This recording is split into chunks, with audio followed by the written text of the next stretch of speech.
Hello everyone, welcome to the channel. I hope कि आप सब बढ़िया होंगे और आपकी तैयारी भी बढ़िया चल रही होगी। तो आज फाइनली हमारे 30 डे चैलेंज का लास्ट डे है, यानी 30th डे है। और फाइनली हमने ये चैलेंज कंप्लीट कर लिया है, यानी कि 30 डे कंप्लीट कर लिए हैं, और वो भी कंटिन्यूटी के साथ। तो एक चीज़ इससे बहुत बड़ी मुझे भी सीखने को मिली है कि अगर हम कंटिन्यूटी में कोई भी चीज़ करें, यानी कि डेली का करें उसको लगातार, तो वो थोड़ा बहुत इफ़ेक्ट ज़रूर डालती है, एक अच्छा रिज़ल्ट दे के जाती है, और हमारी हैबिट में एक कंटिन्यूटी आ जाती है कि आगे अगर हमें कोई भी काम करना हो तो वो उसमें बहुत हेल्प करती है। तो उम्मीद करती हूँ कि ज़्यादा नहीं तो थोड़ा बहुत आपको 30 डे चैलेंज से ज़रूर फ़ायदा हुआ होगा आपकी तैयारी में। थोड़ा बहुत आपको ये आ गया होगा कि किस तरीके से चीज़ें करनी है, आपके पास रोज़ ये टारगेट होगा कि आज ये करना है, आज ये करना है। तो आई होप कि आपकी हेल्प हुई होगी, ज़्यादा नहीं तो थोड़ी ज़रूर। और बात करते हैं नए बच्चों की, जिनको ये लगता है कि हमारा रह गया है, हम भी स्टार्ट करना चाहते हैं फिर से। तो उनके लिए एक चीज़ अच्छे से डिस्कस करते हैं। अगर आपको भी ऐसे ही कंटिन्यूटी बनानी हो और ये 30 डे चैलेंज को कंप्लीट करना है, तो आप क्या कीजिए, मैंने अल्टरनेट डेज़ पे चैलेंज रखे थे और अल्टरनेट डेज़ पे ही मैंने रिवीजन डे रखे थे। यानी कि ऑड नंबर अगर कहा जाए तो फर्स्ट डे मैंने टारगेट रखा था, सेकंड डे उसका रिवीजन था, एंड देन थर्ड डे फिर से नया टारगेट।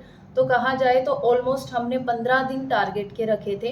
अगर आपको कंप्लीट करना है तो आप अल्टरनेट यानी ऑड नंबर वाले डेज़ की वीडियोस देख सकते हैं और वहाँ से अपने टारगेट कंप्लीट कर सकते हैं।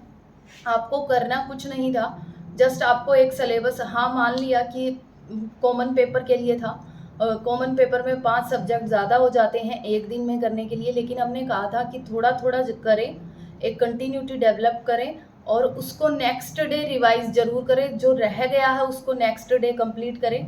एक चीज़ आपको क्लियर कर देती हूँ कि अगर आपने अच्छे से भी 30 डे वाले चैलेंज को कंप्लीट किया होता, मान लो अगर करते या काफ़ी बच्चों ने किया भी होगा, तो आपका ऑलमोस्ट फर्स्ट पार्ट 80% कवर हो गया होता, क्योंकि फर्स्ट पार्ट ही अब की बार सिलेक्शन दिलवाएगा। उसका रीज़न ये है, सेकंड पार्ट में अब की बार सिलेबस मेंशन कर दिया है DSSB में, तो लोगों के लिए ये चीज़ें आसान हो जाएंगी पढ़ना, क्योंकि पहले उनके पास यही नहीं था कहाँ से पढ़े। तो अब उनके पास एटलीस्ट ये है, फिक्स है कि हाँ हमें इतना पढ़ना है, यहाँ से पढ़ना है। तो अब अगर चीज़ें बटेंगी, यानी कि जो सिलेक्शन बटेगा कहाँ से, तो वो फर्स्ट पार्ट के ऊपर डिपेंड होगा। तो आप इसकी बहुत अच्छे से तैयारी करिए, इसीलिए हमने फर्स्ट पार्ट की के लिए ही 30 डे चैलेंज रखा था, ताकि जो नॉन टीचिंग वाले बच्चे हैं उनमें भी सेम चीज़ें आती हैं, वो भी इससे कर सके। आप अपने बस सिलेबस को, बहुत इंपॉर्टेंट, ऑलमोस्ट हमने सारी चीज़ें कवर कर ली हैं।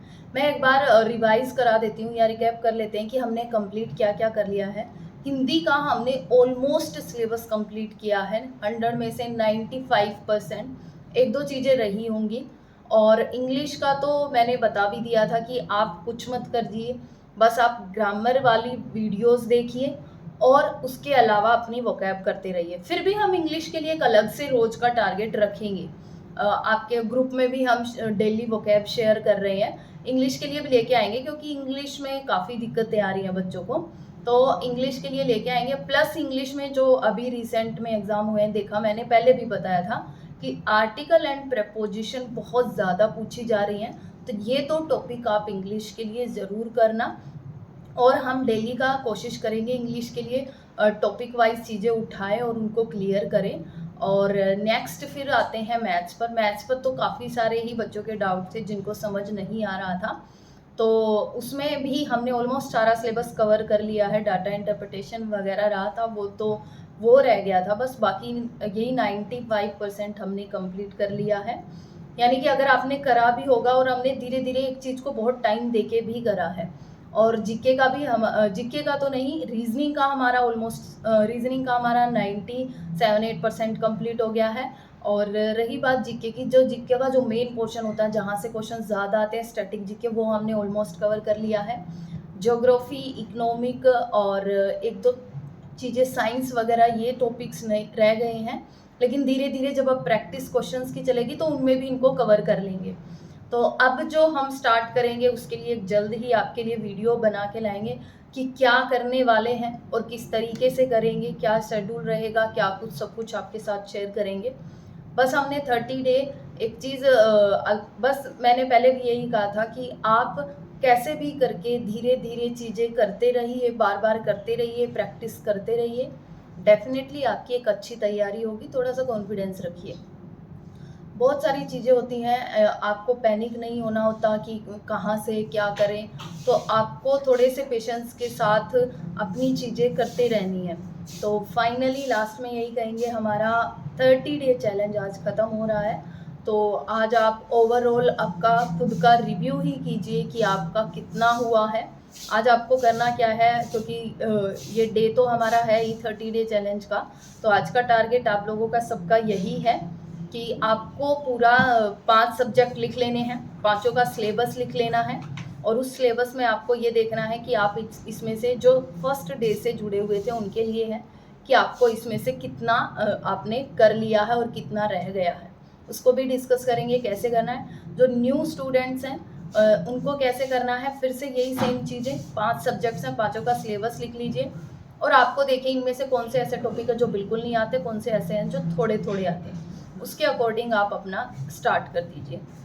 तो मिलते हैं नेक्स्ट वीडियो में, एक नया चैलेंज या फिर टारगेट फिर से लेके आएंगे। उम्मीद करते हैं आपकी हेल्प हो। Thank you, have a nice day.